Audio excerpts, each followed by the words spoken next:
Mark, one win away Boom. from a first Crucible since 2013. Does it really feel like it was that long ago? Yeah, yeah, it does. Yeah, I've had a few. I remember, I think it was about 3 or 4 years ago when McGill beat me, and like it's probably the first time I've ever come away, clapped, and said well done, and not been disappointed. You know, for someone to have never been to the Crucible before and stick a ton up you in the decider, you know, you expect like, you know, a few twitches and all that sort of stuff. So, yeah, and I lost to Holt the next year and just played awful the first session. But listen, it's just, it is what it is. You know, there's so many tournaments now, it's just another one. I know it's the World Championship and it's special, but it's a little bit like we're just grateful that we're playing at the minute, to be fair, after all the, you know, the coronavirus and that sort of stuff. Really, you know, so happy to be playing.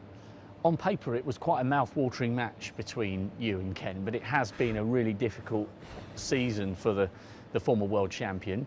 At 5-1, it looked like you were cruising, and then did a few little nerves come in as he began to pick up a little bit of momentum? Yeah, of course. I mean, like, oh, you know, don't get me wrong. It was a bit funny. Like, I had a bit of bad run in one of the frames, and then I fluked to red in another frame and won the frame from it. So it was sort of swings and roundabouts. But I think it was 5-2. He sort of got in off, and I went for a long red, played it really positive, went up for a baulk colour, and landed sort of Chinese to nowhere. And I was a bit like, don't start, do you know what I mean? And it was just really, really flattering for myself that, you know, I finished off and won it. And I was really pleased with that, because in the past, sometimes, you know, my bum's gone a bit and I ain't felt great. And I just need to take that into that final game. And if I can do that, you know, I can beat anyone on my day. It doesn't matter who it is. If I play well, then I'll win. Do you know what I mean? It's all about your mental attitude and that sort of stuff. And I'm down to 15 at golf. I was 21 after the lockdown, and I'm down to 15. Absolutely loving golf at the minute. Got the right bug for it. And I've sort of practiced really hard, but I haven't taken it as serious as normal.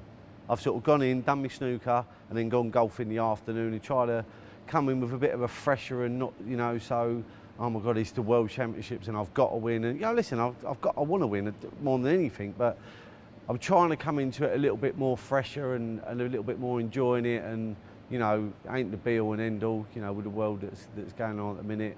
As long as all the kids and the missus are safe and well, then, you know, it's a game of snooker at the end of the day. And what will be on Tuesday. If I get to the Crucible, brilliant. If I don't, I'll be going back down and my clubs will be coming out and I'll be teeing off 9 o'clock the next morning. So it sounds as though what's gone on with lockdown and all that has actually given you a more balanced perspective on snooker. It's put it into a context. Yeah, I think so. I think I went to Gibraltar and I broke my thumb playing football in February. And then I sort of ate normal and then put a stone on. I got to Gibraltar, I was like Mr. Blobby. Put my waistcoat on and it was like popping and buttons coming off. And I was just so disgusted with myself that once the lockdown set in, I signed up for a thing called V-Shred, $67 home workouts. And I did that 60 days on the trot. I lost a stone, and I ain't normally one of them people that I'll keep to something. I sort of do it and I'm like, well, and I really did, I stuck to it. I had like 60 odd days and obviously my waist has gone. You know, I'm not saying I'm a muscle man by any means, but the fat and the disgust that I had before is all gone. And it actually got to the point where the missus went, you're a little bit too skinny now. You know what I mean? I was like, are you joking? So literally, yeah, I was going golf, going for walks, doing the snooker and the workout, and it was just too much. So I knocked the workouts on the end and just doing the golf every day, 6-mile walk. Loving it, you know, it's just nice. It's just nice to get out in the fresh air. So a new slimline Mark King, and just finally... Yeah, I've actually I ain't got a 6-pack, but there's a little shape, there's a little triangle there. Well, it's there. Leave your shirt on, we don't need to quite see that. It's there. Ask the women that come and give me the wristband, Katie and Pat, they've seen it. They've seen it.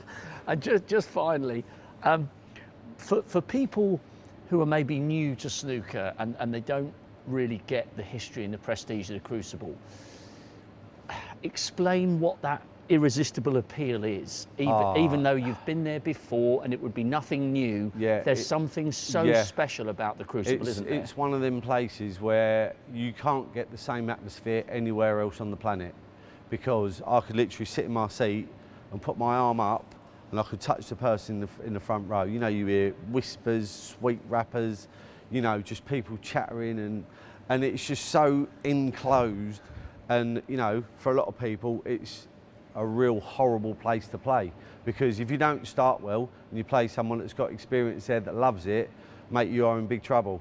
And I've been on the receiving end of a few whippings, and I've never really played my best snooker there. Never really played my best snooker there, so if I do win my next game, then you know, I might go into it a little bit different this time, and a bit more enjoying and relaxing, and try and keep my mental strength at bay, if you know what I mean, and not getting the hump with myself and that sort of stuff. And it's easy to sit in your seat and miss a ball and really tell yourself off, and you want to jump in the air and scream and swear and, you know, and punch the table, but sometimes it is. I mean, listen, I might go out to the next match and be an absolute helmet and just smash my cue, and it might all go. But at the moment, the match I played today, I did really well, considering sort of the first frame. I was a bit antsy and a bit twitchy, because obviously so much at stake. And on the whole, I scored good. Always a pleasure to talk to you, Mark. Good luck in the final qualifier. Well done today. Thanks, Rob.